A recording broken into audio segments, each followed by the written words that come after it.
अब आपको बहावलपुर विहाड़ी जाने की बिल्कुल ज़रूरत नहीं। अब आपके अपने शहर हासलपुर में Ali institute of medical science Rahman town Hasalpur, जो कि मेडिकल के 13 से ज़ायद कोर्सेज़ करवा रहा है।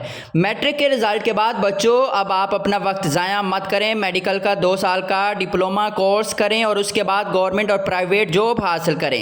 OTT, MLT, dental technology, dispensing technology, pharmacy technology, LHV, CMW, CNA, FSC nursing, ज़ाती मेडिकल स्टोर भी बना सकते हैं। और इसके साथ साथ जैसे आप डिप्लोमा करेंगे तो आपकी बैरूनी मुल्क जॉब भी लग सकती है। रेस्क्यू जॉब, कॉलेज की फार्मेसी में जॉब, गवर्नमेंट और प्राइवेट हॉस्पिटल में जॉब। इसके साथ व्यूवर्स एक अच्छी बात यह है कि Ali institute of medical science morning और इवनिंग क्लासेस दे रहा है। गर्ल्स और बॉयज़ के लिए अलग अलग क्लासेस हैं, दाखिले जारी हैं। आज ही विज़िट करें। मेडिकल का 2 साल का डिप्लोमा करने के बाद आप गवर्नमेंट और प्राइवेट हॉस्पिटल में जॉब हासिल कर सकते हैं। व्यूवर्स वक्त ज़ाया मत करें, तो आज ही रहमान टाउन हासलपुर में विज़िट करें Ali institute of medical science.